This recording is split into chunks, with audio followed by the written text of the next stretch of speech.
Hello friends. तो सुबह की राधे राधे। और आज बहुत ठंड लग रही है। सुबह सुबह से पता नहीं क्यों बहुत ज़्यादा ठंड लग रही थी। डॉक्टर में से भी बहुत ठंडी ठंडी हवा आ रही थी। तो मैंने आज मोटा वाला जैकेट पहन लिया और सुबह को मैं 5:30 बजे उठ के आई थी।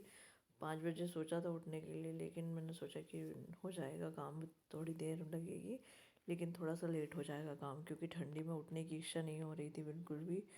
सभी लोग उठ जाते हैं ठंड में बहुत जल्दी जल्दी, और मुझसे उठना नहीं हो रहा था, इसलिए मैं 5:30 बजे उठ के आई। और फिर बच्चों के लिए आज आलू के पराठे बनाने सोचे थे, क्योंकि सैटरडे था और बच्चों को टिफ़िन में कुछ अलग ले जाना होता है। तो फिर मैंने सोचा कि सैंडविच बनाने से अच्छा है कि आलू के पराठे बना देती हूँ, क्योंकि दोनों को ले जाना होता है, फिर एक का अलग बनाओ एक का अलग बनाओ और बहुत काम हो जाते हैं। और वैसे भी अभी भी डस्टिंग वगैरह सभी करना हो रहा है, तो बहुत काम फैल रहे हैं, तो इसलिए मैंने सोचा कि आलू के पराठे बना देती हूँ।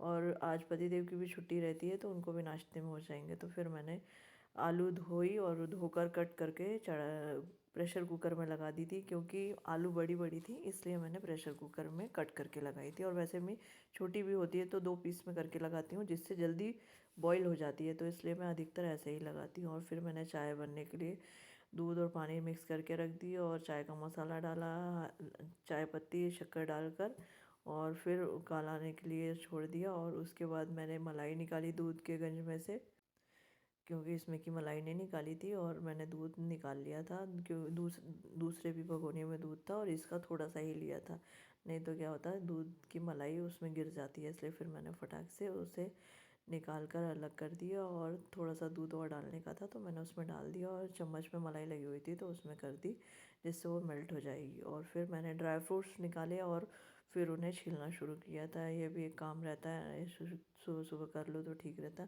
नहीं तो अगर ये रखे रहते साइड में तो कभी कभी भूलना हो जाता है। तो इसलिए मैंने इनको और पानी में से निकाल कर पहले रखा और पानी के बर्तनों को सिंक में डाला और फिर इसे छीलना शुरू किया था, क्योंकि ये छील के हटा दूँ फिर दूसरे काम करने रहते हैं। और फिर मुझे अक्की को भी उठाने जाना है, क्योंकि उसका भी टाइम हो गया उठने का, और बोला था मम्मा आज मुझे थोड़ा जल्दी उठा देना। तो फिर मैंने अक्की को उठा के आई और चाय थोड़ी उबलने लगी थी, तो फिर मैंने उसमें अदरक कूट कर डाल दिया और अपना पानी गुनगुना करके पीने के लिए बैठ गई थी, क्योंकि बाकी के काम करने लगी थी और पानी पीना नहीं हुआ था। ब्रश करके आके सीधा मैं किचन में काम करने लगी थी, और फिर उसके बाद मैंने अपना पानी गुनगुना किया और पानी पिया था। और पानी पीने के बाद सोचा कि जाती हूँ गेट खोलती हूँ, तो 6:15 बज रहे हैं और देखिए बाहर कितना अंधेरा है। और फिर एक दो आवाज़ आ रही थी, कोई वॉक कर रहा था, तो मैंने सोचा कि बाहर झाड़ू भी लगा देती हूँ। अधिकतर मैं 6:45 7 बजे झाड़ू लगाती हूँ, क्योंकि थोड़ा सा उजाला हो जाता और अंधेरे में गेट कम ही खोलती हूँ। तो अभी बाजू में वहाँ पीछे शादी हुई थी, तो वहाँ के लोग आना जाना कर रहे थे और वॉक कर रहे थे, तो इसलिए मैं फिर गेट खोल कर झाड़ू लगा के दूध के पैकेट लाकर उन्हें खोलकर दूध पकाने के लिए रख दिया, क्योंकि पैकेट खाली करके पकाने के लिए रख दो तो ये भी एक काम ख़त्म हो जाता है, नहीं तो फ्रिज में डाल दो तो फिर जब ज़रूरत लगती है तब पकाओ, फिर उसको बनाने को रखो, ये अलग काम हो जाता है। तो इसलिए जैसे ही आते हैं मैं तुरंत पकाकर उसे रख लेती हूँ। जब ज़्यादा रहता है तो स्टोर करके रख देती हूँ। और उतने में चाय बनकर तैयार हो गई थी, तो मैंने चाय को छान लिया और सबसे पहले भगवान को चाय निकाल कर रख दी, और उसके बाद फिर मैंने अपनी चाय निकाल कर ठंडी होने के लिए रख दी थी, क्योंकि तुरंत तुरंत एकदम छनी हुई चाय नहीं पी जाती है। और वैसे भी काम करते करते आदत हो गई थोड़ी सी कुनकुनी चाय पीने की, ठंडी चाय पीने की, एकदम से गर्म चाय नहीं पी जाती। और फिर मैंने अपनी चाय निकाल कर साइड में रख दी थी, और फिर सोचा कि थोड़ा आटा निकाल कर रख देती हूँ, क्योंकि जब तक थोड़ी ठंडी होगी मैं आटा निकाल कर रख दूँगी। और फिर आलू भी हो गए थे, तो मैंने उसकी गैस बंद कर दी जब तक प्रेशर खुलेगा।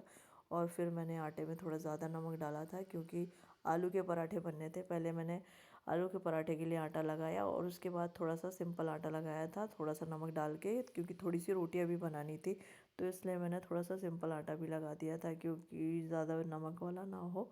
रोटियां खाते तो नमक तेज़ लगता था। और फिर प्रेशर कुकर खोला और आलू हो गई थी, तो मैंने उसे छन्ने में छान लिया और फिर कुकर में छन्ने को रख कर उसे थोड़ा ठंडा होने दिया, लेकिन ठंडे नहीं हुए थे, तो फिर मैंने उसे उसमें सोचा थोड़ा सा और पानी डालती हूँ, क्योंकि बहुत ही गर्म थे और हाथ जल रहे थे, तो मैंने उसमें थोड़ा सा पानी और डाला।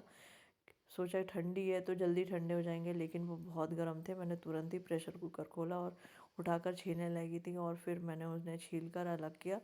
और फिर प्याज काटा और कढ़ाई में तेल डाला, और फिर हरी मिर्ची, अदरक, लहसुन और थोड़ा सा धनिया मैंने जार में पीस लिया था इसका पराठे का मसाला डालने के लिए।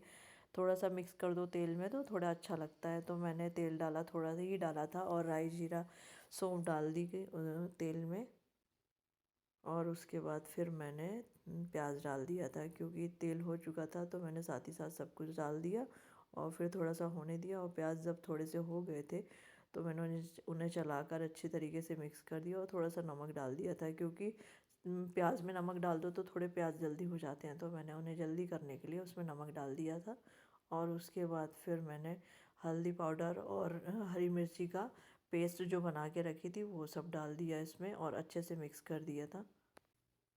और अच्छे से मिक्स करने के बाद मैं फिर दूध हो गया था तो उतार के उसको पहले साइड में कर दिया, क्योंकि फिर दूध में छींटे ना चले जाएं, और कभी कभी उपवास होता है इसलिए मैं दूध जैसे ही हो जाता है तुरंत उसे साइड में कर देती हूँ। और फिर मैंने आलू को डालकर अच्छे से मिक्स करना शुरू कर दिया था, क्योंकि सभी मसाला हो गया था, हरी मिर्ची वगैरह भी हो गई थी अच्छे से। तो मैंने फिर आलू को मिक्स करना शुरू किया था। जब आलू का मसाला बनाते हैं पराठों के लिए तो उसमें तेल बहुत कम डालते हैं, क्योंकि अगर ज़्यादा तेल डालो तो फिर जब हम उसे लोइयों में डालते हैं तो वो थोड़ा सा मेल्ट होके निकलता है। इसलिए अब मैं उसमें तेल बहुत कम डालती हूँ, थोड़ा सा ड्राई जैसा रखती हूँ कि जिसमें थोड़ा सा सूखा रहेगा तो वो आटे में चिपक जाएगा। और इसलिए मैंने उसको अच्छे से चला के पूरा अच्छे से मैश किया, थोड़ी देर चलाती रही तो थोड़ा लग भी रहा था तो, लेकिन स्लो आंच में करे। और फिर मैंने लोइयाँ बनाकर उसमें भर कर रखना शुरू किया था, क्योंकि फिर लोइयाँ बना के भर के रख दो तो सीधा बेलना ही पड़ता है और थोड़ी वो सेट हो जाती हैं। इसलिए मैं अधिकतर भर के और फिर उसको बनाकर थोड़ी देर रख देती हूँ, और उसके बाद मैं रोटियां वगैरह सेक लेती हूँ अगर सेकना रहता है तो। नहीं तो अगर बना के हम तुरंत बेलते हैं तो वो चिपक चिपक के खुलते जाती हैं और आलू का पराठा बनाने में दिक्कत होती है।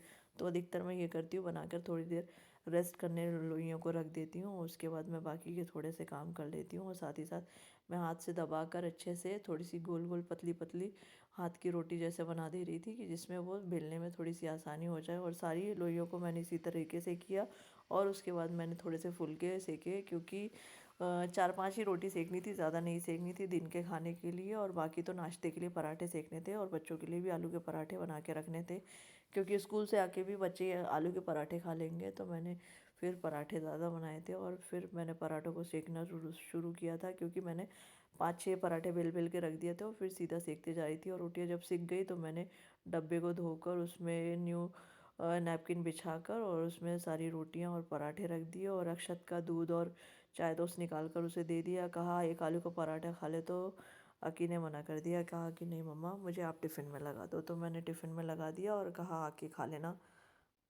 क्या होता है ना, बच्चे सुबह सुबह उठ के आते हैं और सीधा नहा कर तैयार हो जाते हैं तो खाने की इच्छा नहीं होती है, इसलिए थोड़ा हल्का फुल्का ही खाते हैं। लेकिन दूध भी देना ज़रूरी है बच्चों को, अगर दूध नहीं देंगे तो एनर्जी कैसे आएगी। इसलिए मैं दूध ज़रूर देती हूँ, क्योंकि शाम को पीना नहीं होता है, शाम को आकर खाना खा लेते हैं तो शाम को पीना नहीं होता। और रात को भी खाना खा के जल्दी सोने चले जाते हैं बच्चे, तो इसलिए रात को भी पीना नहीं होता है, इसलिए सुबह देना ज़रूरी है।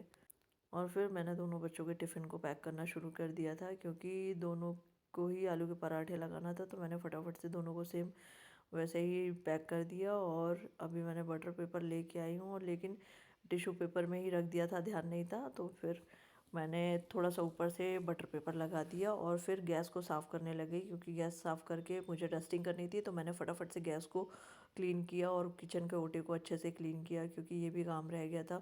और पतिदेव को उठा के आया कि आप अयांश को लेके आ जाओ और थोड़ा सा तैयार कर दो, मुझे बाकी के काम करने हैं। जब तक वो उसे तैयार करेंगे मेरे बाकी के काम ख़त्म हो जाएंगे और मैं अयांश को नाश्ता करा दूँगी। और फिर मैंने टाइल्स वगैरह अच्छे से क्लीन किया और चिमनी को भी अच्छे से पोंछ लिया था, क्योंकि इसको बहुत तरीके से पोंछना पड़ता है। कुछ भी दाग रह जाता है तो बाद में दिखता है तो वो अच्छा नहीं लगता है, इसलिए 2-3 बार अच्छे से गीले कपड़े से पोंछ के और फिर सूखे कपड़े से पोंछना पड़ता है, जिससे पूरा सूख जाए किचन का ओटा और बहुत ही क्लीन दिखे, चमकता हुआ दिखे। जो कि हमेशा चमकता हुआ किचन रहना चाहिए, हमेशा साफ़ सुथरा रहना चाहिए, तेल के दाग धब्बे नहीं रहते तो अच्छा दिखता है।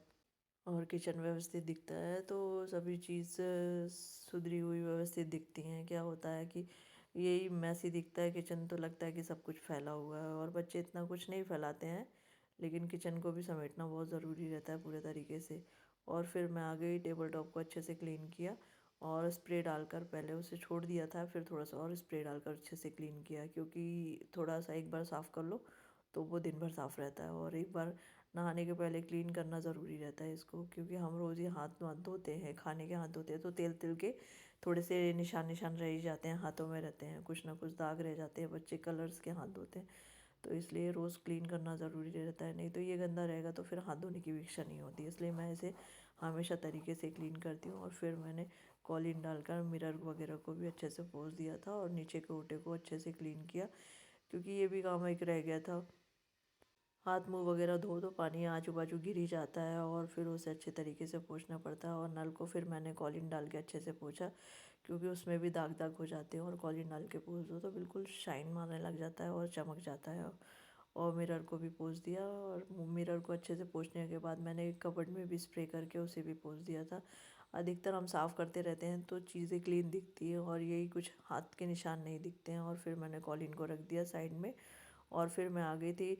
किचन का ओटा तो क्लीन कर दिया था, सिंक के बर्तन रह गए थे, और ये स्टैंडों को भी मैंने धोने के लिए निकाल दिया था, जो कि मैं स्टैंड रोज़ ही धो के रखती हूँ, या तो सुबह धो लेती हूँ या शाम में धो लेती हूँ। अधिकतर शाम को धो लेती हूँ, लेकिन कभी कभी जब शाम को नहीं धो पाती हूँ तो सुबह को धो लेती हूँ, क्योंकि शाम को काम कम रहता है, तो मैं इसलिए शाम को धोना सही समझती हूँ कि शाम को धो के रख दो तो साफ़ सुथरा रहेगा। और फिर मैंने ओटे के बाद ये सब क्लीन करने के बाद थोड़े से बर्तनों को धो लिया, और स्टैंड वगैरह को धो के गैस में फिर से अरेंज कर दिया था, क्योंकि तुरंत के तुरंत काम करते जाओ तो पता नहीं चलता है, फिर नहीं अगर एक बार बैठ जाओ फिर उठ के जाना और मुश्किल हो जाते हैं कामों में। और फिर आज छत भी धोनी थी, तो मैं छत में आई, पहले छत को एक बार झाड़ू लगाई थी। छत में हमेशा रोज़ ही झाड़ू लगाती हूँ, तो जिससे पत्ती वगैरह गिरती हैं तो पेड़ों की यहाँ वहाँ नहीं होती हैं। और पेड़ों को कभी कभी नहला देती हूँ, जिससे धूल वगैरह पूरी उसकी चली जाती है। और फिर मैंने पेड़ों में पानी दिया, अभी ठंडी है तो पेड़ों में हफ्ते में एक बार पानी देना पड़ रहा है, रोज़ रोज़ पानी नहीं देना पड़ रहा है, क्योंकि धूप कभी मतलब पूरे दिन भर नहीं लगती है, शाम शाम को या सुबह से लगती है, और फिर बाकी टाइम छाया हो जाती है, तो इसलिए पेड़ सूखते नहीं हैं एकदम से। गर्मी में बहुत तेज़ धूप होती है, पेड़ों में दो दो बार पानी डालना पड़ता, फिर भी सुबह को सूखे हुए दिखते हैं। और फिर मैंने पानी डालकर झाड़ू से अच्छे से घस दिया, क्योंकि धूल चिपक जाती है टाइल्सों पर, सभी जगह काम चल रहा है और पूरी डस्ट आ जाती है, टाइल्स में लग जाती है। हफ्ते में एक दिन छत धोना तय रहता है कि आज छत धोनी है, तो मैं सारे काम नीचे के अभी ख़त्म करूँगी, बाद में जाके मैंने सोचा कि छत धो के आते आते मैं बाकी के काम ख़त्म करूँगी। तो मैंने डस्टिंग वगैरह करके ख़त्म कर दी थी, और किचन का ओटा क्लीन करने के बाद मैं छत में आ गई थी। फूल तोड़ के रखे, दो चार खिले थे, और फिर मैंने पीछे की छत को भी डालकर पानी घस के आई, और फिर यहाँ सामने की भी घस कर वाइपर से क्लीन कर दी थी। और फिर मैं नीचे आई सेकेंड फ्लोर में, और झाड़ू से अच्छे से क्लीन किया। पहले झाड़ू से झाड़ कर और यहाँ पे भी डस्टिंग करके ख़त्म करी थी, क्योंकि यहाँ पे भी डस्टिंग करनी थी। वैसे यहाँ पे ज़्यादा डस्ट नहीं होती है, खिड़की दरवाजे बंद रहते हैं, तो सभी इतनी डस्ट नहीं होती है। तो फिर मैंने फिर मॉप से पोछा लगाया, और पोछा लगाकर घर को क्लीन किया था, क्योंकि ये भी काम ख़त्म करके फिर मैं नहाने जाऊँगी और उसके बाद पूजा करूँगी। और ठंड बढ़ रही है तो बच्चों को मार्केट से सामान